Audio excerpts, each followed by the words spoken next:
పేద కోడలి వెదురు బొంగుల పకోడి. గుండమ్మ తన కోడలు తులసి ఏదో చేస్తుంది అని తెలుసుకోవాలన్న ఉద్దేశంతో వాళ్ళ ఇంట్లో నుంచి ఎదురుగా కోడలు ఉంటున్న ఇంట్లోకి తొంగి చూస్తూ ఉంటుంది. ఇంట్లో తులసి ఏదో వంట తయారు చేస్తూ ఉంటుంది. అది ఏంటనేది గుండమ్మకి అర్థం కాదు. అది ఏంటో అర్థం కాక భర్త రంగయ్యతో, ఏవండి, మీ పేద కోడలు ఏంటో వంట తయారు చేస్తుంది, అది ఏంటో కొంచెం వెళ్ళి కనుక్కుంటా. కట్నం డబ్బులు తేలేదని ఇంట్లో నుంచి బయటకు పంపించావు. ఏదో వాళ్ళు బ్రతుకుతున్నారు కదా, వాళ్ళు ఏం చేస్తే నీకెందుకు? అది ఎప్పుడు ఎవరి కొంప ముంచుతుందో అర్థం కాదు. అది డబ్బు లేనిదే కానీ తెలివితేటలకేమీ తక్కువ లేదు అని చెప్తూ ఉండగా చిన్న కోడలు మమత, అత్తయ్య, నేను మీ అబ్బాయి ఇద్దరము ఊరికి వెళ్తున్నాము. ఒక 2 నెలల దాకా తిరిగిరాము. అదేంటి చెప్పా చేయకుండా వెళ్తున్నారు? అవన్నీ మీకు తీరిగ్గా తర్వాత ఫోన్లో చెప్తానులే అత్తయ్య. ఏవండి, త్వరగా రండి అంటూ పెద్దగా పిలుస్తుంది. భర్త బయటకు రావడంతో ఇద్దరూ కలిసి అక్కడి నుంచి వెళ్ళిపోతారు. గుండమ్మ అలా చూస్తూ ఉంటుంది. భర్త రంగయ్య, పెద్ద కోడల్ని బయటకు పంపించావు, చిన్న కోడలు నిన్నే వదిలిపెట్టి వెళ్ళింది. నీ ముద్దుల కొడుకు వెళ్తూ వెళ్తూ కనీసం వెళ్ళొస్తానని కూడా చెప్పలేదు. పాపం వాడిని పెళ్ళాం ఎంత భయపడుతుందో ఏమో అని అంటాడు. ఆ మాటలకి గుండమ్మ కొంచెం కోపంగా అతని వైపు చూస్తుంది. నువ్వు ఇలా చూడ్డం తప్ప అసలు నిజం తెలుసుకోలేవు, నీకు అర్థం కాదు అంటూ కోపంగా అక్కడి నుంచి వెళ్ళిపోతాడు. కొంచెం సేపు తర్వాత పెద్ద కోడలు తన భర్త సురేష్ని పిలుస్తూ ఉంటుంది. ఏవండి, ఇలా రండి, త్వరగా రండి అంటూ పిలుస్తూ ఉంటుంది. సురేష్ ఏంటా అని అక్కడికి వెళ్తాడు. దాన్నంతా అత్తగారు చూస్తూ ఉంటారు. ఇదిగోండి, తీసుకోండి, నేను చేసిన వెదురు బొంగుల పకోడీ. సురేష్ వాటిని తిని చాలా బాగుంది, అద్భుతంగా ఉంది అంటూ పొగుడుతాడు. అత్తగారు చూస్తూ, తులసి సురేష్కి ఏం పెడుతుంది? ఏదో కర్ర లోపల నుంచి తీసి పెడుతుంది. ఏదో చేయడానికి సిద్ధంగా ఉన్నారు, అది ఏంటో మాత్రం అర్థం కావడం లేదు అని అక్కడి నుంచి ఆలోచిస్తూ లోపలికి వెళ్ళిపోతుంది. సరిగ్గా 4 రోజులు గడిచిన తర్వాత తులసి ఇంటి ముందు ఒక బండి పెడుతుంది. అది బొంగులో పకోడీ. ఒక పెద్ద బోర్డు పెట్టి భార్యాభర్తలిద్దరూ కూడా వ్యాపారం మొదలు పెడతారు.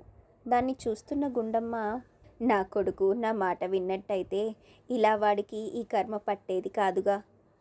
పెళ్లి చూపుల్లో చూసిన మొదటి సంబంధమే చేసుకోవాలి అన్నాడు. నాకు తెలియదా ఎవరు తన జీవితంలోకి వస్తే తన జీవితం బాగుంటుందో అని. పెద్దగా తనతో తాను మాట్లాడుకుంటూ ఉండగా భర్త రంగయ్య, నీకు అన్నీ తెలిస్తే నువ్వు ఎలా కూర్చోవే? అన్నీ తెలుసు అని కట్నం కోసం ఆశపడి చిన్నోడి గొంతు కోసావు. అది వాడి నెత్తినెక్కి కూర్చుంది. ఇదిగో ఫోన్లో ఉన్నాడు, మాట్లాడు. అర్జున్, ఏమైందిరా? అమ్మా, బాగా డబ్బు ఉందని దీనిని నాకిచ్చి కట్టావు. దానికి ఎంత పొగరో తెలుసా? నా చేత ఇంటి పని మొత్తం చేయిస్తుంది. ఒక పనివాడి కంటే హీనంగా చూస్తుంది. మళ్ళీ పొద్దున్నే వెళ్తుంది, సాయంత్రానికి వస్తుంది. ఎక్కడికి వెళ్ళావు అంటే నీకు చెప్పాల్సిన అవసరం లేదని నన్ను ఎదురు ప్రశ్న అడుగుతుంది. పార్టీలని, పబ్బులని అన్నీ ఇష్టం వచ్చినట్టుగా తిరుగుతుంది. ఇష్టం వచ్చిన బట్టలు వేసుకుంటుంది. చుట్టుపక్కల వాళ్ళందరూ కూడా 4 రకాలుగా మాట్లాడుకుంటున్నారు. నీకు ముందే చెప్పాను, ఈ అమ్మాయిని చూస్తే అంత పద్ధతిగా లేదు, నేను చేసుకోను అని. నువ్వే కట్నం కోసం ఆశపడి ఇలా చేశావు. ఆ మాటలకి తను చాలా బాధపడుతూ ఫోన్ పెట్టేస్తుంది. రంగయ్య, ఇప్పటికైనా బుద్ధి వచ్చిందా? కోడలికి డబ్బుందా లేదా అని చూసుకున్నావు కానీ మంచి మనసు ఉందా లేదా అనేది చూసుకోలేకపోయావు. నీ పెద్ద కోడలు డబ్బు లేకపోయినా చాలా మంచి మనసు ఉన్నది. అందుకే మొగుడు చెప్పినట్టుగా ఇంట్లో నుంచి బయటకు వెళ్ళింది. ఇద్దరూ కలిసి వ్యాపారం మొదలుపెట్టారు. ప్రతి విషయంలోనూ పెద్ద కోడలు కొడుకు పక్కనే ఉంది, అతనికి సహాయం చేస్తుంది అని కోపంగా అక్కడి నుంచి వెళ్ళిపోతాడు. గుండమ్మ అలా చూస్తూ ఉంటుంది. వాళ్ళిద్దరూ కూడా బయట, రావాలమ్మా రావాలి, బొంగులో పకోడీ, ఒక్కసారి తింటే వదిలిపెట్టరు, రావాలమ్మా రావాలి అంటూ కేకలు వేస్తూ ఉంటారు. అక్కడికి చాలామంది వచ్చి వాటిని తింటూ, వావ్, భలేగా టేస్ట్గా ఉన్నాయే, చాలా బాగుందిరా ఈ పకోడీ, మీ భార్య చేతి వంట లేక నీ చేతి వంటో కానీ చాలా అద్భుతంగా ఉంది అని పొగుడుతూ ఉంటారు జనాలు. సురేష్ నవ్వుతూ, ఇదంతా నా భార్య చేసింది, చాలా బాగుంది కదా అని అంటాడు. వాళ్ళు అవును అని సమాధానం చెప్తారు. మరికొందరు సెంటర్లో పెట్టుకోండి, బిజినెస్ బాగుంటుంది అని సురేష్కి చెప్పడంతో సురేష్ కొన్ని రోజులు ఇక్కడ అలవాటు చేస్తాము, తర్వాత సెంటర్లోనే పెడతాము అని అంటాడు. ఇక వాళ్ళు ఊహించిన దానికంటే ఎక్కువ డబ్బులు లాభాలు వస్తాయి. ఇక వాళ్ళు ఆ బండిని తీసుకెళ్ళి సెంటర్లో పెడతారు. సెంటర్లో వ్యాపారం చేసుకుంటూ అధిక లాభాలు సంపాదిస్తారు. దాన్నంతా చూస్తూనే ఉంటారు మావయ్య, అత్తయ్య. మావయ్య రంగయ్య అత్తగారికి, చూసావా నా కోడలు ఎంత తెలివైనదో, వ్యాపారం మొదలుపెట్టింది. రోడ్డు పక్కన వ్యాపారం పెట్టినంత మాత్రాన ధనవంతులైపోర్లేండి అని చిరాగ్గా మూతి విరుచుకుంటూ చెప్తుంది. నీకంటే వాళ్ళు ఎక్కువ డబ్బు సంపాదించి నీ చేత శభాష్ అనిపించుకుంటారు చూడు. అదే జరిగితే నేను గుండు కొట్టించుకుంటాను. సరిగ్గా నెల రోజులు తిరిగే లోపే వాళ్ళు సొంతంగా ఒక పొలం కొంటారు. ఆ విషయం రంగయ్య భార్యకు చెప్తాడు. భార్య అంతే కదా అన్నట్టుగా ఊరుకుంటుంది. మరికొన్ని రోజులు గడిచాయి. వాళ్ళు ఇంకో ఎకరం పొలం కొంటారు. సరిగ్గా సంవత్సరం తిరిగే లోపే 3 ఎకరాల పొలం, ఒక పెద్ద బంగ్లాని కొనుక్కుంటారు. దాన్నంతా చూసి అత్తగారు ఆశ్చర్యపోతారు. అప్పుడు రంగయ్య, ఏమే, మనకంటే ఎక్కువ డబ్బులు సంపాదిస్తే గుండు కొట్టించుకుంటానని చెప్పావు కదా, మరింకా ఆలస్యం ఎందుకు, గుండు చేయించుకో. నేను మాట మీద నిలబడనని మీకు తెలుసు కదా, గుండు లేదు ఏమీ లేదు, వెళ్ళిపోండి నువ్వు ఎప్పుడు మాట మీద నిలబడ్డావనిలే అని తిడతాడు. ఇదిలా ఉండగా అక్కడ చిన్న కొడుకు పరిస్థితి చాలా దారుణంగా ఉంటుంది. తను ఒక్కడే ఇంటికి తిరిగి వచ్చేస్తాడు. నీ భార్య లేకుండా నువ్వొక్కడివే ఎందుకు వచ్చావు, ఏదైనా పనుందా అని గుండమ్మ అడుగుతుంది. అప్పుడు అర్జున్, అమ్మా, ఆ షాపింగ్ ఈ షాపింగ్ అని నన్ను సర్వం తిప్పి పిండి చేసింది. నా క్రెడిట్ కార్డు బిల్లు, నా ఏటీఎం కార్డులు అన్నీ పడేసింది. నేను నెలవారీ ఈఎంఐ కట్టుకోలేక చస్తున్నాను. చెప్పిన మాట వినదు, అందుకే నేను దాంతో కాపురం చేయలేక వచ్చేశాను. అప్పుడు రంగయ్య, శభాష్ రా, మంచి పని చేశావు. మీ అమ్మ తిక్క కుదిరించావు. ఇప్పటికైనా బుద్ధి తెచ్చుకో. వీళ్ళిద్దరికీ విడాకులు ఇప్పించి ఏదైనా మంచి అమ్మాయిని ఇచ్చి పెళ్లి చెయ్యి. అందుకు ఆమె ఏం మాట్లాడకుండా సరే అన్నట్టుగా తల ఊపుతుంది. కొన్ని రోజుల తర్వాత మమత తన తప్పు తెలుసుకొని తిరిగి ఇంటికి వచ్చేస్తుంది. భర్తని, అత్తగారిని క్షమించమని ప్రాధేయపడుతుంది. వాళ్ళు ఆమెని క్షమిస్తారు. చూస్తూ ఉండగానే పెద్ద కొడుకు, పెద్ద కోడలు చాలా బాగా డబ్బున్న వాళ్ళుగా మారిపోయి పెద్ద పెద్ద నగలు, బట్టల షాపులు తెరుస్తారు. దాన్ని ఓపెన్ చేయడానికి ఆహ్వానంగా తల్లిదండ్రుల్ని పిలుస్తారు.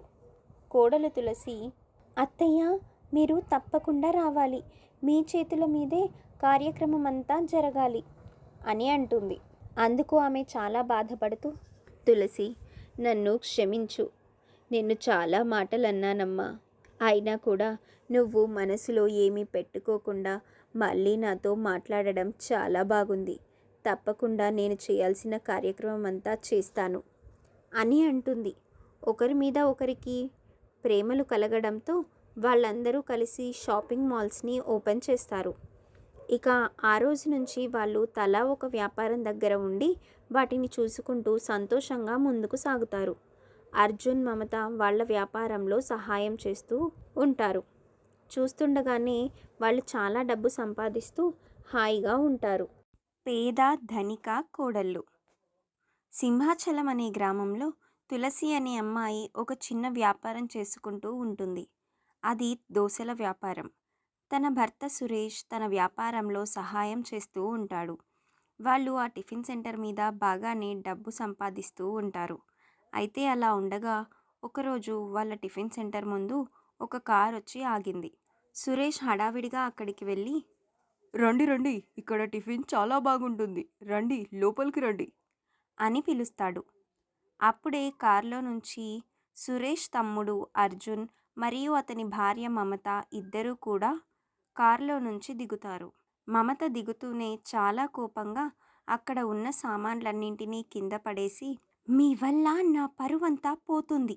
అక్కడ మాతో గొడవపడి ఇక్కడికి వచ్చి వ్యాపారం చేస్తున్నారని మమ్మల్ని అందరూ కూడా అడుగుతున్నారు. ఊర్లో తలెత్తుకోలేకపోతున్నాం. ఎంత డబ్బు కావాలో చెప్పండి, పడేస్తాను అంటూ డబ్బు కట్టని విసిరేస్తుంది. ఆ మాటలకు తులసి చాలా కోపంతో, డబ్బుతో అన్నింటినీ కొనలేరు మమత. నేను చేసిన దాంట్లో తప్పేమీ లేదు. మేము గర్వంగా వ్యాపారం చేసుకుంటూ బతుకుతున్నాము.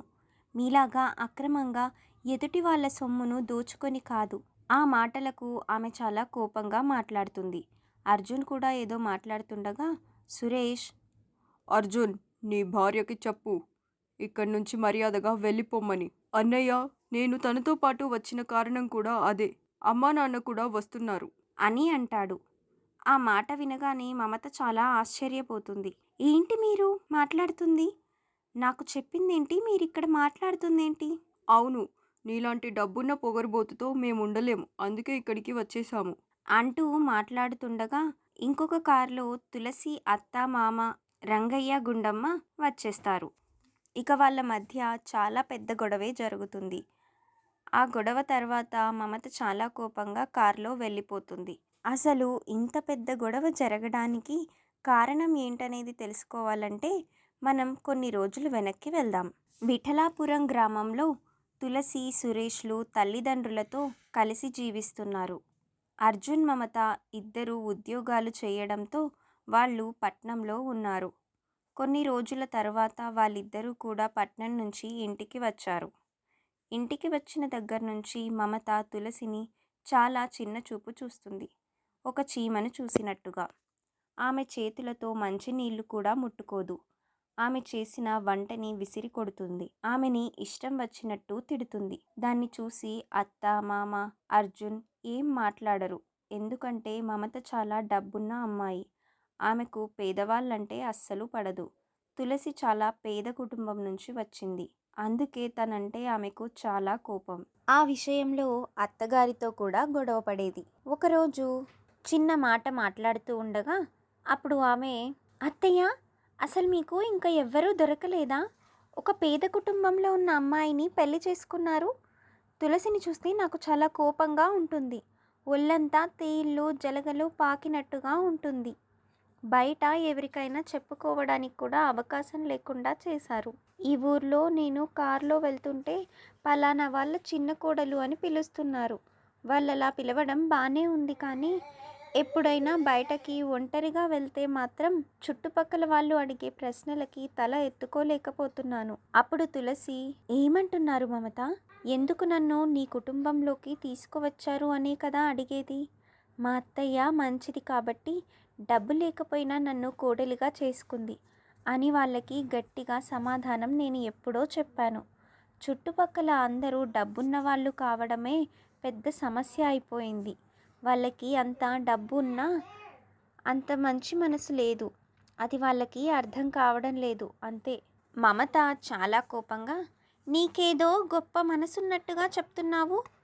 బాగా డబ్బున్న వాడిని ప్రేమించి పెళ్లి చేసుకున్నాడు. నీ వల్ల బాగా చదువుకోవాల్సిన బావగారు 4వ సంవత్సరం బీటెక్ని వదిలేసి నిన్ను పెళ్లి చేసుకోవాల్సి వచ్చింది. ఆ మాటలకి తను చాలా బాధపడుతూ ఏం మాట్లాడకుండా వెళ్ళిపోతుంది. అత్తగారు కూడా చాలా బాధపడుతుంది. అర్జున్ కూడా ఏం మాట్లాడాలో అర్థం కాక అతను దాన్ని చూసి చూడనట్టుగా వదిలేస్తాడు. అలా ఉండగా ఒకరోజు మమత, అత్తయ్య, ఈ ఇంట్లో నేను ఒక్క క్షణం కూడా ఉండను. నా బట్టలు దాని బట్టలతో కలిపి ఉతుకుతుంది. బంగారం లాంటి నా చీరలు మొత్తం నాశనం చేసింది. ఇవన్నీ కావాలనే చేస్తుంది. నా గదిలోకి రావద్దు అన్నా కావాలనే నా గదిలోకి వస్తుంది. ఈ రోజుతో ఈ ఇంట్లో వాళ్ళైనా ఉండాలి, లేదా నేనైనా ఉండాలి. వాళ్ళకి ఎంత డబ్బు కావాలో చెప్పమని చెప్పండి, నేను ఇచ్చేస్తాను. బావగారికి ఏమైనా ఆస్తి రావాలి ఉంటే అది కూడా చెప్పండి, నేనే ఇస్తాను. మేమేదో 4 రోజులు ప్రశాంతంగా ఉందామని వచ్చాము. మమ్మల్ని ప్రశాంతంగా ఉండనిచ్చేలాగా లేరు అంటూ కావాలని గొడవ పడుతుంది. అప్పుడు తులసి, మమత, ఈరోజు బట్టలు ఉతికింది నేను కాదు, పనమ్మాయిని అత్తగారు పెట్టారు. బహుశా ఆ అమ్మాయికి తెలియక అలా చేసిందేమో. అదంతా నాకు తెలీదు. ఈ రోజు నుంచి నువ్వా నేనా ఈ ఇంట్లో ఉండేది తెలుసుకోవాలత్తయ్య. అత్తగారు ఏం మాట్లాడకపోవడంతో మమత చాలా కోపంగా బట్టలు సర్దుకొని, నేను ఈ ఇంట్లో ఉండడం ఎవ్వరికీ ఇష్టం లేదనుకుంటా. మాకేమీ గతి లేక రాలేదు అని బయటకు వెళ్తూ ఉండగా సురేష్, ఎవ్వరూ ఎక్కడికి వెళ్ళాల్సిన అవసరం లేదు. మేం వెళ్ళిపోతున్నాం. తులసి, బట్టలు సర్దు అని అంటాడు. తులసి ఏం మాట్లాడకుండా వెళ్ళి బట్టలు సర్దుతుంది. అర్జున్ వెళ్ళొద్దు వదినా అని సైగ చేస్తాడు. కానీ తప్పదు. ఇక వాళ్ళిద్దరూ కూడా అక్కడి నుంచి అత్తామామల ఆశీర్వాదం తీసుకొని పక్క గ్రామానికి వెళ్ళిపోతారు.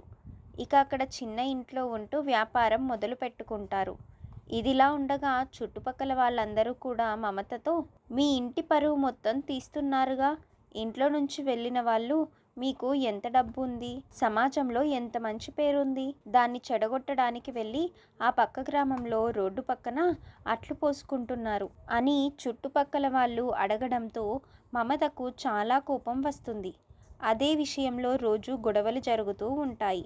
అర్జున్ ఏం మాట్లాడలేక అలాగే ఉండిపోతాడు. అలా కొన్ని రోజులు గడిచిన తర్వాత రోజు అదే గొడవ అవడంతో అర్జున్, సరే, వాళ్ళకి డబ్బిచ్చేసి ఈ వ్యాపారం చెయ్యొద్దని చెప్దాం. ఇంటి పరువు తీయొద్దని చెప్దాం పద. అందుకు మమత సరే అని అంటుంది. ఇక అందరూ కలిసి కారులో అక్కడికి వస్తారు. ఆ తర్వాత అక్కడ గొడవ జరగడం, మమత వెళ్ళిపోవడం జరిగింది కదా. ఇక తల్లి, తండ్రి, అర్జున్ ముగ్గురు కూడా అక్కడే ఉండడంతో వాళ్ళు అక్కడ వ్యాపారం బాగా జరుగుతుందని గ్రహించి ఒక పెద్ద హోటల్ని స్థాపిస్తారు. అది కాస్త కొన్ని రోజులకి 5 స్టార్ హోటల్గా మారిపోతుంది. మంచి బిజినెస్ లాభాలు వస్తాయి. దానికి తులసి రెస్టారెంట్ అని పేరు పెడతారు. తులసి రెస్టారెంట్ చుట్టుపక్కల తెలియని వాళ్ళు లేరు. యాత్రికులతో సహా అక్కడ ఫుడ్ బాగుందని వస్తారు.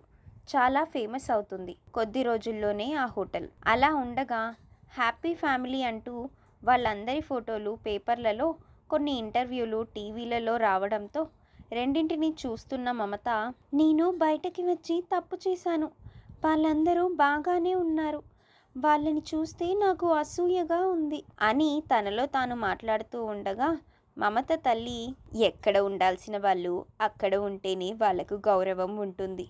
నీకు ఇంత డబ్బు ఎలా వచ్చిందని ఎప్పుడైనా ఆలోచించావా? అసలు తులసి ఎవరో నీకు తెలుసా? ఆమె అలా చూస్తూ ఉండగానే, తులసి నీకు సొంత అక్క. ఒకప్పుడు మాకు ఏమీ లేదు. ఆ పరిస్థితుల్లో తులసిని బాగా డబ్బున్న కుటుంబానికి దత్తత ఇచ్చాము. వాళ్ళు ఇచ్చిన డబ్బుతో మేము వ్యాపారాలు మొదలుపెట్టి ఇంత స్థాయికి వచ్చాము. కానీ దురదృష్టవశాత్తు వాళ్ళు నష్టపోయి పేదరికంలోకి వెళ్ళిపోయారు. ఈ విషయం తులసికి కూడా తెలుసు. కానీ ఏ రోజు కూడా మన ఇంటికి వచ్చింది లేదు. పెంచిన వాళ్ళే తనకు తల్లిదండ్రులుగా భావించింది. మీ అత్తగారికి కూడా ఈ విషయం తెలుసు. ఎప్పుడూ పిసినారితనంగా ఉండే మీ అత్త నేను చెప్పిన ఈ కథ విన్న తర్వాత ₹1 కట్నం లేకుండా తులసిని పెళ్లి చేసుకుంది. కేవలం తులసి మంచితనం చూసి. అలాంటి కఠినంగా ఉన్న హృదయాన్ని మార్చగలిగిన తులసి నిన్ను మార్చలేకపోయింది అంటే నువ్వు ఎంత కఠినంగా ఉన్నావో ఆలోచించు అని అంటుంది. ఆ మాటలకి తను ఆలోచనలో పడుతుంది. బాగా ఆలోచించుకున్న తర్వాత మమత ఏడుస్తూ, అమ్మా, నేను చాలా పెద్ద తప్పు చేశాను, నన్ను క్షమించు అంటూ అక్కడి నుంచి పరిగెత్తుకుంటూ కాలినడకతోనే మళ్ళీ వాళ్ళ దగ్గరకు వెళ్తుంది. మమత తులసితో, అక్క, నన్ను క్షమించు, నువ్వు నా తోడ పుట్టిన దానివని తెలియకుండా ఎన్నో మాటలు అన్నాను. డబ్బుందన్న అహంకారిలాగా ప్రవర్తించాను, నన్ను క్షమించు అంటూ బాధపడుతుంది. అప్పుడు తులసి, చెల్లి అంటూ ప్రేమగా హత్తుకుంటుంది. ఇక వాళ్ళిద్దరూ కలిసిపోయారని కుటుంబమంతా చాలా సంతోషపడుతుంది. అందరూ కూడా వాళ్ళ యొక్క 5 స్టార్ హోటల్ని చూసుకుంటూ సంతోషంగా ఉంటారు. అత్తా కోడళ్ళ దసరా పండుగ. సరోజ వాళ్ళ అత్తగారితో మాట్లాడుతూ, అత్తయ్య, ఈరోజు మీరు ఇంట్లోనే ఉంటారా లేదా ఎక్కడికైనా వెళ్తారా అంటే, నువ్వు ఎక్కడికో వెళ్తున్నావని అర్థమైంది, కానీ విషయమేంటో చెప్పు. ఏం లేదత్తయ్య, దసరా పండుగ వస్తుంది కదా, అందుకే మీ అబ్బాయి 20,000 నా అకౌంట్లో వేశాడు. ఆ డబ్బులతో పట్టుచీర తీసుకుందామని అలా రజనీతో షాపింగ్కి వెళ్తున్నాం. ముందే చెప్పినట్టయితే నేను కూడా వచ్చేదాన్ని కదా. పండక్కి కొత్త బట్టలు చాలా వచ్చాయి. ఇప్పుడు వాటిని ఆపడం కష్టం. నాకు ఆ విషయం తెలుసు కాబట్టే నేను మిమ్మల్ని ఏమీ అడగలేదత్తయ్యా. నేను మీకోసం మంచి చీరలు తీసుకొని వస్తాను. అందుకు శారద సరే అంటుంది. ఇక తను మిషన్ కుడుతూ ఉంటుంది. ఇంతలో ఒక ఆమె వచ్చి, అమ్మా, పండగ వస్తుంది.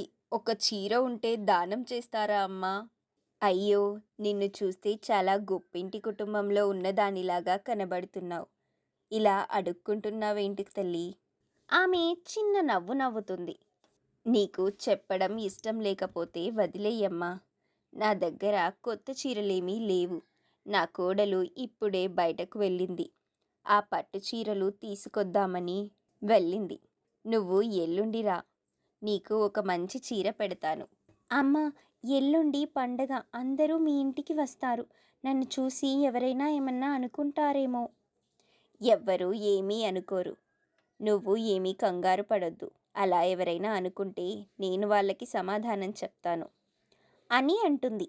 ఆ తర్వాత ఆమె సరే అని అక్కడి నుంచి వెళ్ళిపోతుంది. ఇది ఇలా ఉండగా సరోజ, రజని ఒక బట్టల షాప్కి వెళ్తారు.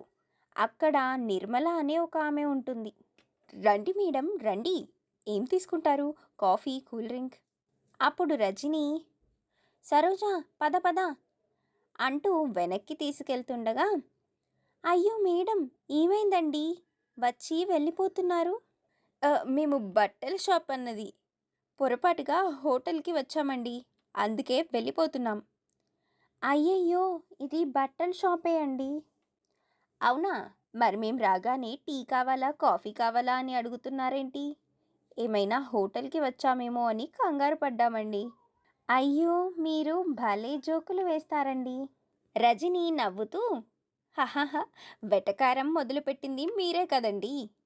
అబ్బా, ఊరుకో రజని, నువ్వు సరదా సరదాగా మాట్లాడతావు. తను ఎవరో కాదు, నా స్నేహితురాలు. ఓహో, అయితే ఇంకేం, మనం ఒకటే అన్నమాట అని లోపలికి వెళ్తారు. లోపల చాలా రకాల పట్టు చీరలు ఉంటాయి. దాన్ని చూసి రజని, అబ్బో, చాలా రకాల పట్టు చీరలున్నాయి. మీ ఫ్రెండేగా, నీకు ఫ్రీగా ఇచ్చిద్దా? ఒక్కసారి అడుగు. అబ్బా, నువ్వు కొంచెం నోరు మూసుకొని ఉంటావా? మనకైతే ఖచ్చితంగా డిస్కౌంట్ ఉంటుంది అని వాళ్ళకి కావలసిన పట్టు చీరలన్నీ చూస్తూ ఉంటారు. నిర్మల వాళ్ళకి కావలసిన చీరలన్నీ చూపిస్తూ ఉంటుంది. వాళ్ళు అవన్నీ చూసి వాళ్లకు కావలసినవి సెలెక్ట్ చేసుకొని 7 చీరలు తీసుకుంటారు. తర్వాత నిర్మల బిల్ వేసి ఇస్తుంది. బిల్లు చూసి రజని, ఏంటి, 7 చీరలు 20,000 రూపాయలా? ఏంటమ్మా, ఫ్రెండు అని చెప్పి ఇంత బాదుతున్నావు? మీ షాప్కి రాకపోయినా బాగుండేది, ఇంత బిల్లు అయ్యేది కాదేమో. ఆ మాట వినగానే సరోజ, రజని, ఒకసారి డిస్కౌంట్ చూడు, 5,000 రూపాయలు తగ్గించింది, మొత్తం 15,000 అయింది అని అంటుంది. రజని దాన్ని చూసి చిన్నగా నవ్వుతూ, నేను జోక్ చేశాను అని నవ్వుతుంది. ఆ తర్వాత డబ్బులు కట్టేసి బయటకి వస్తారు. అప్పుడు సరోజ ఒక్క నిమిషం అంటూ మళ్ళీ లోపలికి వెళ్ళి నిర్మలతో, నిర్మల, ఎల్లుండి దసరా పండక్కి మేము పూజ చేసుకుంటున్నాము. నువ్వు మాత్రం తప్పకుండా రావాలి. ఈసారి పూజంతా మా అత్తగారి చేతుల మీదే నడుస్తుంది. అందుకు నిర్మల తప్పకుండా వస్తాను అని అంటుంది. ఇక సరోజ, రజని ఇద్దరూ కూడా ఇంటికి తిరిగి వచ్చేస్తారు. రజని, నువ్వు ఎల్లుండి ఉదయాన్నే వచ్చి పిండి వంటలన్నీ చెయ్యాలి. చాలా పనుంది, సరేనా? అందుకు రజని సరే అని అంటుంది. తరువాత ఎవరి దారిన వాళ్ళు వెళ్ళిపోతారు. ఇంటి దగ్గర అత్తయ్య, చీరలు చాలా బాగున్నాయి సరోజ. నువ్వు ఎవరెవరిని పిలిచావు? నా స్నేహితురాలిద్దరిని పిలిచానత్తయ్య. నాకు తెలిసిన ఒక ఆమె కూడా వస్తుంది. అలాగే నువ్వు, మొత్తం 4 అయ్యారు కదా. ఇంకొకళ్ళని పిలువు, 5 అవుతారు. సరోజ సరే అని అంటుంది. తను ఎదురుగా ఉన్న సూరమ్మత్తను పిలుస్తానని చెప్పి బయటకు వెళుతుంది. ఇక సూరమ్మని కూడా పూజకి ఆహ్వానిస్తారు. ఆమె సరే అంటుంది. ఇక పూజ రోజు రానే వస్తుంది. సూరమ్మ, నిర్మల, సరోజ, రజిని అందరూ ఇంట్లోనే ఉంటారు. అత్తగారు అమ్మవారి విగ్రహానికి పట్టు చీరలు కడుతూ ఆ అమ్మవారిని అలంకరణ చేస్తూ ఉంటుంది. వంటగదిలో రజిని, సరోజ పని చేస్తూ ఉంటారు. సూరమ్మ, నిర్మల ఇద్దరూ బయట పని చక్కబెడుతూ ఉంటారు. రజిని వంట చేస్తూ, సరోజ, పోయినసారి నేను వంట చేస్తే నాకు కూడా మిగల్చకుండా అన్నీ తినేసి వెళ్ళిపోయారు. ఈసారి అలా జరిగితే మాత్రం అస్సలు బాగోదు చెప్తున్నా. పోయినసారి వంట నువ్వే చేసింది, ఇంకా నలుగురికి ఎక్కువ వేయమంటే నా వల్ల కాదు అన్నావు. అందుకే అమ్మవారే అలా చేసి ఉంటుంది. తప్పు తప్పు సరోజ. అమ్మవారు ఎప్పుడు కూడా ఒకరి కడుపు నింపాలని చూస్తుంది, కానీ ఆకలితో ఉండనివ్వదు. అది నేను చేసిన పొరపాటే అని వాళ్ళు మాటలు చెబుతూ ఉండగా ఇంతలో అమ్మ అని ఎవరో పిలుస్తారు. అబ్బబ్బా, అప్పుడే అడుక్కునే వాళ్ళు వచ్చేసారనుకుంటా. నువ్వు కాదు కానీ నేను వాళ్ళకి గట్టిగా సమాధానం చెప్తాను, ఆగు అంటూ హడావిడిగా బయటకు వెళ్ళి చూస్తుంది. ఎదురుగా అత్తగారు పూజకు పిలిచిన ఆమె ఉంటుంది. రజని ఆమెని చూసి, అమ్మాయి, ఇంకా వంట కాలేదు, పొద్దున్నే వస్తే ఎలా చెప్పు, వెళ్ళు, కాసేపు ఉన్న తర్వాత నేనే పిలుస్తాను. ఆమె ఏదో చెప్పబోతూ ఉండగా ఇంతలో అత్తగారు, ఎవరమ్మా రజని వచ్చింది, ఎవరో అడుక్కునే ఆమె అని అంటుంది. అత్తగారికి వెంటనే గుర్తుకు వచ్చి హడావిడిగా అక్కడికి వస్తుంది. ఎవరో ఏంటో తెలుసుకోకుండా అలా అనొచ్చా? నేను ఆమెను ఒక్క ముత్తైదువుగా ఇంటికి పిలిచాను, మీరేమీ అనుకోవద్దు, లోపలికి రండి అంటూ ఆమెను పిలుస్తుంది. అలా ఆమె ఇంట్లో అడుగు పెట్టిందో లేదో కరెంటు పోతుంది. అందరూ కూడా అయ్యో ఏం పాదం తల్లి అంటూ మనసులో అనుకుంటూ ఉంటారు. ఆ తర్వాత హడావిడిగా అన్ని పనులు చేసుకుంటారు. పూజ దగ్గర అందరూ కూర్చుంటారు. అందరూ పూజ చేస్తూ ఒక పాట పాడమని అత్తగారు అంటుంది. అందరూ కూడా ఒకరి ముఖాలు ఒకరు చూసుకుంటూ ఉంటారు. అప్పుడు అక్కడే ఉన్న ఆమె పాట పాడడం మొదలు పెడుతుంది. దాన్ని చూసి అందరూ ఆశ్చర్యపోతారు. పాట పూర్తవుతుంది, అలాగే పూజ కూడా పూర్తవుతుంది. అత్తగారు అందరికీ పట్టు చీరలు పెడుతుంది. అందరి దగ్గర ఆశీర్వాదం తీసుకుంటుంది. నిర్మల, సరోజ, రజని ముగ్గురు కూడా గుసగుసలాడుకుంటూ ఉంటారు. ఎవరు సరోజ ఆమె అలా ఉంది? మీ అత్తగారు ఎందుకు ఆమెని పిలిచింది? చూడ్డానికి ఆమె ఒక బిచ్చగత్తెలాగే ఉందే. ఇప్పుడు నేను ఆమెకి వడ్డించాలి. అదేంటి అలా అంటున్నారు? ఇంటికి వచ్చిన వాళ్ళని మనం మర్యాదగా చేసి పంపిస్తేనే కదా. మీరు కూర్చోండి, నేనందరికీ వడ్డిస్తాను. ఇక వరుసగా సూరమ్మ, నిర్మల, రజని ముగ్గురు కూర్చుంటారు. అక్కడికి వచ్చిన ఆమె వాళ్ళతో పాటు భోజనం చేయడానికి కూర్చోబోతుండగా, వెళ్ళి ఆ మూలన కూర్చో, మాతో పాటు కాదు అని కోపంగా అంటారు.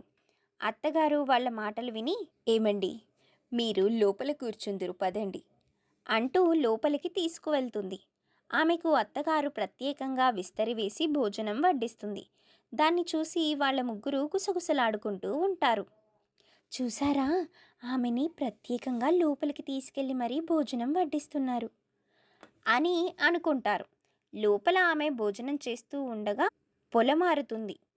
అత్తగారు నీళ్లు తీసుకువస్తాను ఆగండి అంటూ అలా బయటకు వచ్చి నీళ్లు తీసుకొని లోపలికి వెళుతుంది. ఎదురుగా వాళ్ళని చూసి భయపడిపోతుంది. అమ్మ అంటూ నమస్కారం చేస్తుంది. అక్కడ ఉన్న వాళ్ళందరూ కూడా అక్కడికి వచ్చి ఏంటా అని చూస్తారు. ఎదురుగా అమ్మవారిని చూసి చేతులెత్తి మొక్కుతారు. అమ్మా, నువ్వు ఎవరో తెలియక నీ గురించి తప్పుగా మాట్లాడినందుకు క్షమించు తల్లి. నువ్వు ఇంట్లో అడుగు పెడితే చాలు అనుకునేవాళ్ళం. కరెంటు పోతే నీ పాదం అపవిత్రమైన పాదమని భావించాము. నీతో సమంగా కూర్చుని భోజనం చేయడానికి అవకాశం లేని మాకు నువ్వు మా పక్కన కూర్చుంటే చీదరించుకొని పక్కకు వెళ్ళమని అన్నాము. క్షమించు తల్లి అంటూ ఏడుస్తూ ప్రాధేయపడతారు. ఇంటికి వచ్చిన వాళ్ళు ఎవరినైనా వెళ్ళు అని అవమానించకూడదు. అలాగే ఎవరిని చిన్నచూపు చూడకూడదు. తప్పైపోయింది అంటూ వాళ్ళు క్షమాపణ కోరుతారు. మీకు అష్టైశ్వర్యాలు సిద్ధిస్తాయి, భోగభాగ్యాలు లభిస్తాయి అని అమ్మవారు కాసుల వర్షం కురిపిస్తుంది. అవన్నీ చూసి వాళ్ళు చాలా సంతోషపడతారు. ఇక అమ్మవారు వాళ్ళిచ్చిన వాయనం తీసుకొని అక్కడి నుంచి మాయమైపోతుంది. వాళ్ళు ఒకరినొకరు చూసుకొని చాలా సంతోషపడతారు. ఆ కాసులను సమానంగా పంచుకొని ఎవరి దారిన వాళ్ళు అమ్మవారిని ప్రార్థించుకుంటూ వెళ్ళిపోతారు. మాయా చెట్టు, మాయా పుస్తకం. రంగయ్యకి 2 కూతుర్లు, నీలిమ, రితిక. రంగయ్య ఉలవపాడు అనే గ్రామంలో పడవ నడుపుతూ వచ్చిన డబ్బుతో సంతోషంగా కుటుంబాన్ని గడిపేవాడు. పిల్లలిద్దరూ అక్కడ ఉన్నంత వరకు చదువుకొని తండ్రికి ఆసరాగా ఉండడం కోసం అడవిలో దొరికే పండ్లు, కూరగాయలు తీసుకువచ్చి వాటిని మార్కెట్కి అమ్మి డబ్బు సంపాదించేవాళ్ళు. అలా ఉండగా వాళ్ళు ఎప్పట్లాగే ఒకరోజు అడవికి వెళ్తారు. పండ్లు సేకరిస్తున్న సమయంలో మిలమిలా మెరుస్తూ ఒక చెట్టు తొర్రలో ఒక బంగారు పుస్తకం కనబడుతుంది. నీలిమ దానిని గమనించి, అక్క, ఒకసారి అలా చూడు, అక్కడేదో మిలమిలా మెరుస్తూ ఉంది, అదేంటో చూద్దాం పదా అని తనని తీసుకొని అక్కడికి వెళ్తుంది. దాన్ని కొంచెం భయంగానే బయటకు తీస్తారు. తీరా చూస్తే అది ఒక పుస్తకం అని వాళ్లకు అర్థమవుతుంది. అది కూడా బంగారు పుస్తకం. దాన్ని చూసి వాళ్ళు చాలా ఆశ్చర్యపోతారు. భలేగా ఉంది ఈ బంగారు పుస్తకం. ఈ బంగారం అంతా అమ్మితే మనం ఇంకా ఈ అడవికి రావాల్సిన అవసరమే లేదు. నాన్న కష్టపడాల్సిన అవసరం కూడా లేదు. వెంటనే దీన్ని అమ్మి డబ్బు తెచ్చుకుందాం పదా అని వాళ్ళిద్దరూ మాట్లాడుకొని అక్కడి నుంచి దాన్ని తీసుకొని ఇంటికి వెళ్తారు. వాళ్ళు హడావిడిగా చేతిలో ఉన్న పండ్ల బుట్టల్ని ఇంట్లో పడేసి బయటకు వెళ్తుండగా ఒక్కసారిగా ఆ పుస్తకం నీటిలో పడుతుంది. నీటిలో పడిన వెంటనే అది ఒక సామాన్యమైన పుస్తకంగా మారి అందులో అక్షరాలు కనబడతాయి. దాన్ని చూసి వాళ్ళు చాలా ఆశ్చర్యపోతారు. బయటకు తీస్తారు. అలా వాళ్ళు బయటకి తీశారో లేదో అది మళ్ళీ బంగారు పుస్తకంగా మారిపోతుంది. ఏంటిది? ఈ మాయ చాలా ఆశ్చర్యంగా ఉంది. దీన్నొకసారి మళ్ళీ నీటిలో వెయ్యి అని అంటుంది రితిక. నీలిమ వెంటనే ఆ పుస్తకాన్ని నీటిలో వేయగానే అది మళ్ళీ మామూలు పుస్తకంగా మారి అందులో అక్షరాలు కనబడతాయి. ఒకసారి అందులో ఏముందో చదువుదామాగు అని దానిలో ఉన్నదాన్ని చదవడం మొదలు పెడతారు. ఆ పుస్తకంలో ఇలా రాసి ఉంటుంది: సముద్రం దారిని దాటి సరాసరి ఉత్తర దిక్కున వెళ్తూ ఉంటే సముద్రం మధ్యలో ఒక కొండ ఉంది. ఆ కొండలో ఎత్తైన చెట్టు, చెట్టు లోపల ద్వారం, ద్వారం లోపల దేవకన్య, దేవకన్య చేతిలో బంగారు కాసులు. పుస్తకాన్ని తీసుకువెళ్ళి దేవకన్యకు ఇచ్చిన వాళ్లకు బంగారు కాసులు అందజేయబడతాయి. అదంతా చదివిన తర్వాత వాళ్ళిద్దరూ ఒకరి ముఖం ఒకరు చూసుకొని, ఇదంతా నిజమేనా? చాలా ఆశ్చర్యంగా ఉంది. ఈ విషయం నాన్నకు చెప్దాం పదా అని నీలిమ అంటుంది. వద్దు వద్దు, నాన్నకు చెప్తే కంగారు పడతారు. అసలిందులో ఎంతవరకు నిజముందో ఏంటో ఈ రాత్రి తెలుసుకుందాం. సరే. ఆ తర్వాత ఇద్దరూ కలిసి వంట సిద్ధం చేస్తారు. తండ్రి రాక కోసం ఎదురు చూస్తూ ఉంటారు. చాలా సమయం తర్వాత సాయంత్ర సమయంలో తండ్రి రంగయ్య ఇంటికి వస్తాడు. వస్తూనే, అమ్మా, చాలా ఆకలిగా ఉంది, కొంచెం అన్నం పెట్టండి అని పిలవడంతో వాళ్ళు హడావిడిగా వాళ్ళు తయారు చేసిన అన్నీ కూడా నేల మీద ఉంచుతారు. నాన్న రా అని పీట వేసి ఆయనకు భోజనం వడ్డిస్తారు. వాళ్ళ హడావిడి చూసి తండ్రి, ఏంటమ్మా, ఈరోజు చాలా హడావిడి పడుతున్నారు, ఏమైంది? ఏమన్నా చెప్పాలా? వాళ్ళిద్దరూ ఒకేసారి ఏమీ లేదు నాన్న అని, భోజనం చెయ్యండి, మాకు చాలా ఆకలిగా ఉంది, మీరు తిన్న తర్వాత మేమిద్దరం తిని పడుకుంటామని అంటారు. మీరు కూడా నాతో పాటే తినండి అని తండ్రి అనడంతో ఇక తండ్రితో పాటు వాళ్ళు కూడా భోజనం చేస్తారు. ముగ్గురు భోజనం చేసిన తర్వాత విశ్రాంతి తీసుకుంటారు. సరిగ్గా 12 గంటల సమయం అప్పుడు చందమామ వెన్నెల వెదజల్లుతూ చాలా అందంగా ఉంది. ఆ సమయంలోనే నీలిమ రితిక ఇద్దరూ బయటకు వస్తారు. తండ్రి నిద్రపోతున్నాడు అని తెలుసుకొని ఇద్దరూ హడావిడిగా తండ్రి పడవని నిలిపే నది ఒడ్డుకి వెళ్తారు. ఇక ఆ పడవని గుర్తించి వాళ్ళిద్దరూ కూడా దాన్ని సముద్రం దగ్గరికి తీసుకువెళ్ళాలని ప్రయత్నం చేస్తారు. పడవ చాలా బరువు ఉండడంతో వాళ్ళు దాన్ని కొంచెం కూడా కదపలేకపోతారు. అప్పుడు నీలిమ తన చేతిలో ఉన్న పుస్తకం తీసుకొని, ఈ పుస్తకం కోసం మనం ఎన్ని కష్టాలు పడాల్సి వస్తుంది. ఇదంతా మన వల్ల కాదు, కానీ ఈ పుస్తకాన్ని నదిలో పడేద్దామా? వద్దు వద్దు, అలా చెయ్యొద్దు. మనం ఇక్కడికి వచ్చింది ఎందుకు? ఇందులో నిజం ఎంతుందో తెలుసుకోవడం కోసం. ఇప్పుడు దాన్ని పడేస్తే మనకు ఉపయోగం ఏమీ ఉండదు. ఈ పుస్తకాన్ని మాయలు మంత్రాలు వచ్చి ఈ పడవని అలాగే మనల్ని సరాసరి మాయం చేసి ఆ సముద్రం దగ్గరికి తీసుకెళ్తే భలే ఉంటుంది కదా. ఆమె అలా అంటుందో లేదో వాళ్ళు అక్కడి నుంచి మాయమై సముద్రం దగ్గరికి చేరుకుంటారు. వాళ్ళు దాన్ని చూసి చాలా ఆశ్చర్యపోతారు. నీలిమ, ఇది నిజంగానే మాయలు మంత్రాలు ఉన్న పుస్తకం. కోరుకునే కోరికేదో మనం ఆ మాయా చెట్టు దగ్గరికి చేరుకునేలాగా కోరుకోవచ్చు కదా. నాకేం తెలుసు ఇది మాయా పుస్తకమని. ఇప్పుడు కోరుకుంటాను చూడు. ఓ మాయా పుస్తకమా, మమ్మల్ని సరాసరి ఆ పెద్ద ద్వారం దగ్గరికి అలాగే ఆ చెట్టు దగ్గరికి తీసుకువెళ్ళు అని కోరుకుంటుంది.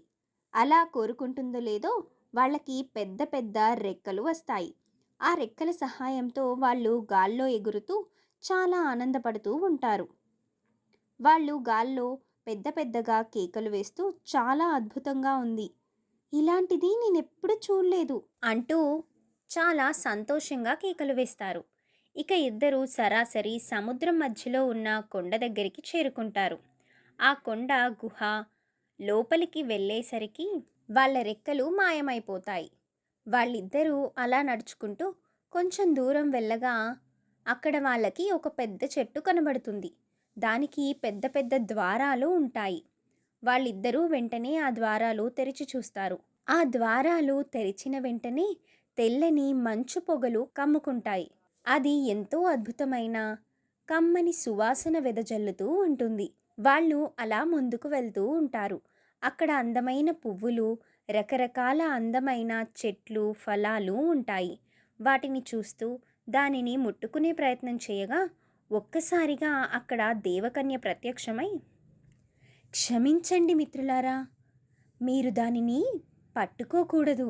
దేవకన్యని చూసి వాళ్ళు చాలా కంగారు పడతారు. మీరేమీ భయపడొద్దు, దయచేసి మీ దగ్గర ఉన్న పుస్తకాన్ని నాకు అందజేయండి అని అడుగుతుంది. వాళ్ళు ఆ పుస్తకాన్ని ఆమె చేతికి ఇస్తారు. ఆమె చాలా సంతోషపడి, మీ చేతులు చాచండి. వాళ్ళిద్దరూ వాళ్ళ చేతుల్ని దోసల్ని పట్టుకొని ఆమె ముందు నిలబడతారు. ఆమె తన చేతులతో బంగారు కాసుల వర్షాన్ని కురిపిస్తుంది. ఇక వాళ్ళు, మా చేతులు నిండిపోతున్నాయి అంటూ పెద్ద పెద్దగా కేకలు వేస్తారు. దేవకన్య నవ్వుతూ ఉంటుంది. ఇంతలో వాళ్ళక్కడి నుంచి మాయమైపోయి వాళ్ళ ఇల్లు చేరుకుంటారు. ఇల్లు చేరుకున్నప్పటికీ ఆ కాసులు అలాగే కురుస్తూ ఉంటాయి. వాళ్ళిద్దరూ కొంత ఆనందం మరియు కొంత భయంతో తండ్రిని పిలవడం మొదలు పెడతారు. తండ్రి ఏం జరిగింది అంటూ కంగారుగా అక్కడికి వస్తాడు. ఎదురుగా ఉన్న దృశ్యాన్ని చూసి ఆశ్చర్యపోతాడు. నిమిషాల్లోనే అక్కడ కాసులు రావడం ఆగిపోతాయి. 2 పెద్ద పెద్ద కుప్పల బంగారు నాణేలు చూసి తండ్రి, ఏంటమ్మా ఇదంతా? నాకు చాలా ఆశ్చర్యంగా ఉంది. వాళ్ళు జరిగిన విషయమంతా చెప్తారు. ఇదంతా అయోమయంగా ఉంది. అసలు ఆ పుస్తకం ఎందుకు ఇక్కడికి వచ్చింది? ఎవరు తీసుకొచ్చారు? అసలు ఈ కథంతా ఏంటి?